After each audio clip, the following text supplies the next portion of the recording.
there. So today we have another review. This is a beer courtesy of Vintage Beer Enthusiast. Check him out on Instagram. This is Scott. Thank you so much. And this is Pliny for President. So this was canned about a week ago, right? Yeah. Literally. It's 6/15/20. And so this is Pliny the Elder. This is Pliny for President. So this is a double IPA.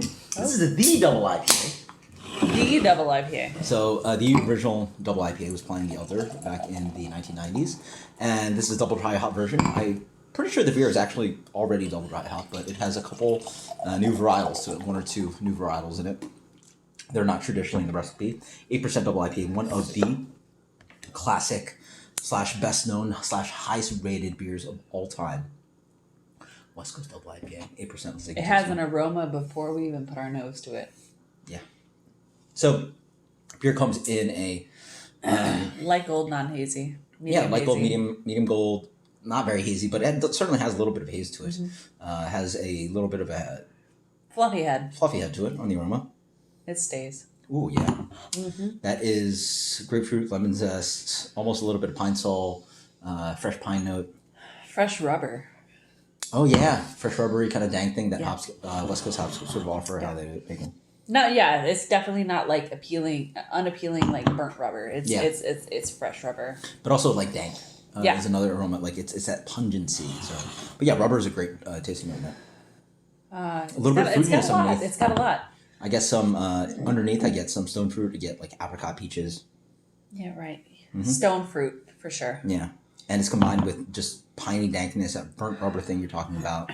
Almost like a woody, like cedar type. Mm-hmm. With a little marijuana cedar bark. too. I guess cedar bark, yeah. Marijuana. Yeah. I don't know what marijuana smells like. Cheers. Nice temp on this one. Ooh, perfect temp. Clean beer. Yeah. 8% dry, just like 8%. No shit. Okay, so yeah, let me give you my novice opinion right off the bat. We have this beer at probably a slightly higher temperature than like what most people drink a double IPA at. Yes. As you can see, it's not really condensing on the glass. A little bit. It is, but a little bit. It's not really though. Yeah. Which I think actually kind of complements the beer. And what I like in a lot of these stronger IPAs.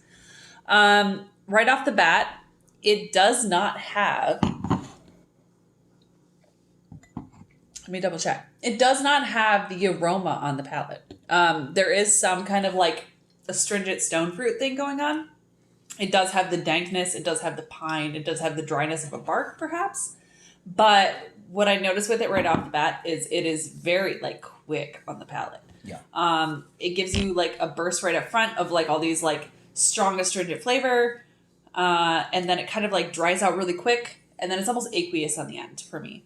Yeah. For me, this is classic West Coast. Yeah. It's on the drier side, not on that big punchy side. It's in the very middle of the road, kind of just like well executed West Coast style double IPA. Just vanishes real quick.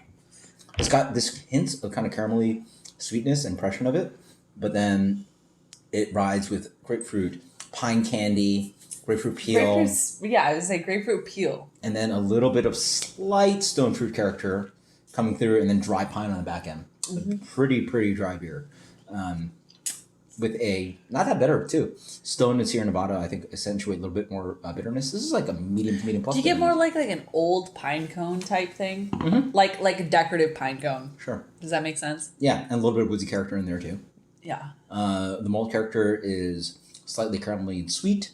A little bit of sugar on your creme brulee grapefruit, but not that much. Not like an intense. I was gonna say, yeah. Just a hair of it. It has a little bit of caramel sweetness to it, right? Mm-hmm.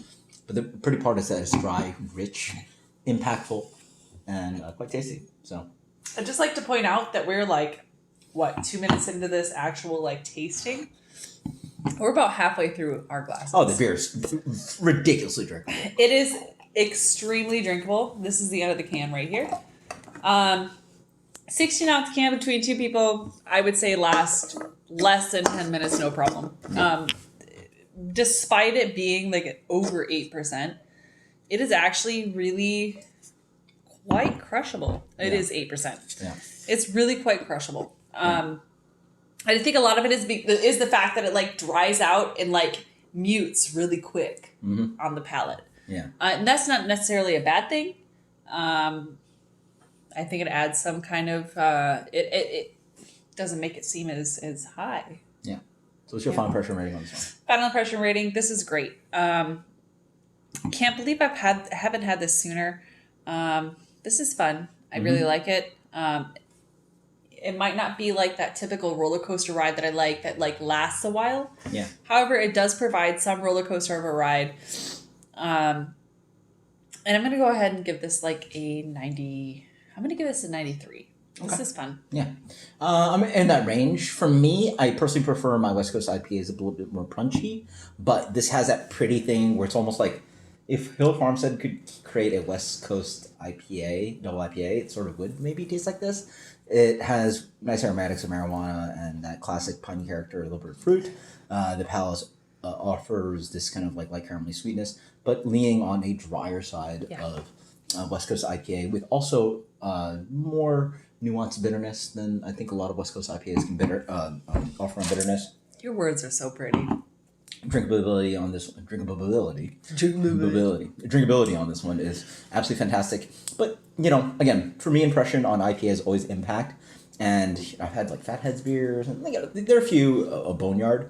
Some beers that just offer a little bit more. I want a little bit more punchy on the nose. I want a little bit more fruit character, and maybe a little less dry and more bitter.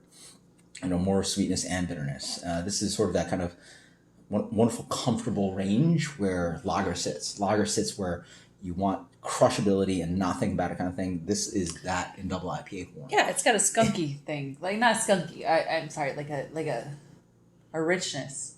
But it's drinkable. That's the thing. It sits right in the middle of the road where lager is. The best lager is the drinkable ones. This is the best double IPA because it's so drinkable. Right. For me, I want punchiness, a little bit more impact, but that's a nuanced kind of like take on it. I guess, I remember last time I reviewed someone hated it. This one for me gets and I've been wanting to like this style more. This one for me gets a solid 96. Agreed. 96. Yeah, Pliny for president. This is absolutely fantastic. Thank you so much, Scott. A special beer. Until next time, guys. Cheers.